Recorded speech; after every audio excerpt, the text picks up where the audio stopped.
whenever someone visits our home, it is common courtesy to ask them, would you care for something to drink? This question has been a long-standing norm of hospitality for millennia. It was and is a mandate in Jewish hospitality. Invitation was a major part of Jesus' teaching about the kingdom of God and about his own identity as Messiah. Jesus invites everyone to come to him, to follow him, to eat of the bread of life and to drink of the cup of salvation.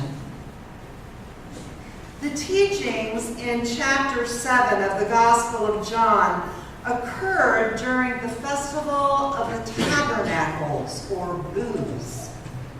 This was a highly energized festival with lots of eating and worship and prayers of thanksgiving and just plain partying.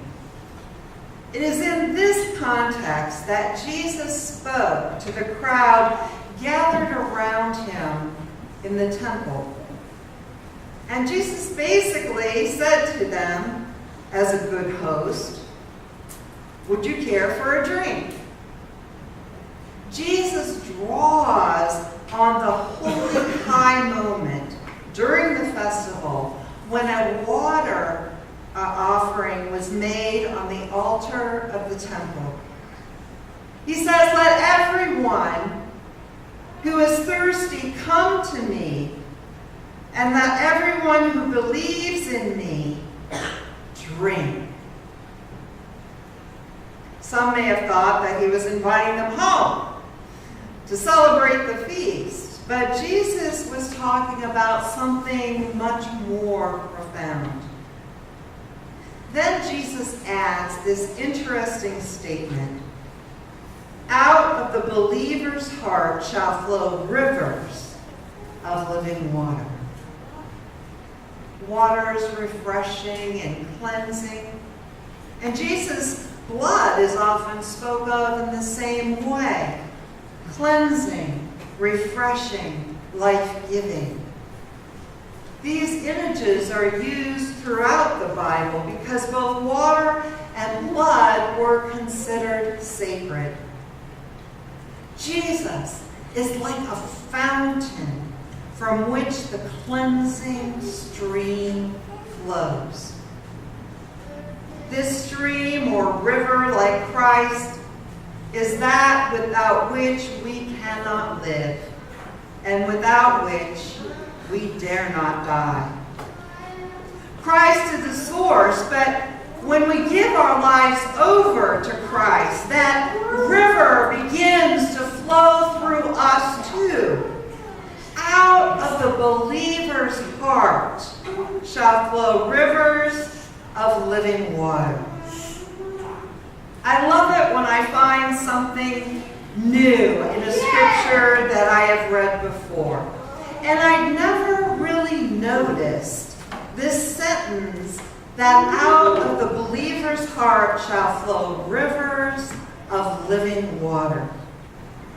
I have contemplated often about the living water that Jesus offers, but now I find this passage exciting in new ways because the living water that flows through to us through Jesus also flows from us and becomes a life-giving resource for others as we welcome them to be a part of the family of faith.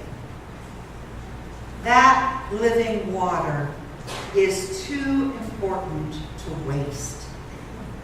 It would be a sin to waste that water.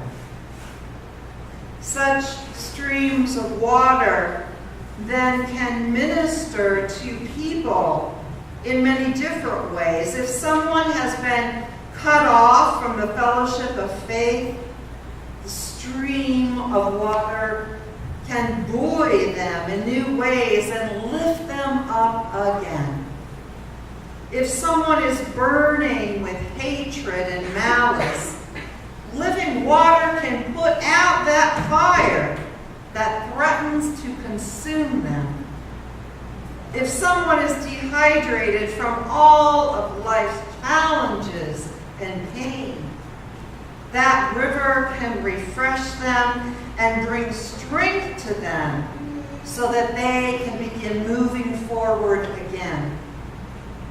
If someone is parched from the burdens that just suck the life out of them, this stream can flood over them so that they will again be fruitful with a harvest of love. And all of that begins with answering Jesus' invitation to come and drink. Drink from Jesus all that gives life. Drink until you thirst no more. Drink until you are overflowing, and that flood of living water can then turn and be a life source to others. It is remarkable that on the night Jesus was arrested, he made a point of offering the cup twice and inviting everyone to partake of it, remembering him. He offered hospitality to all, the old believers and the young believers, the mature believers and the seekers. Like living waters, the cup gives new life to those who would betray and deny him for a season in their lives.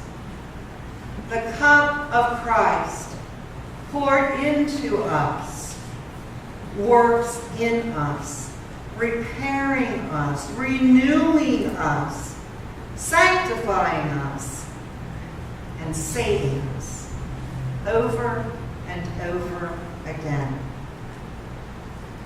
Jesus asks us to come to him and receive all that he has to offer.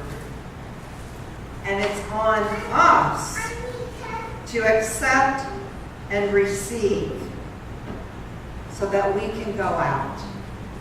Thank you.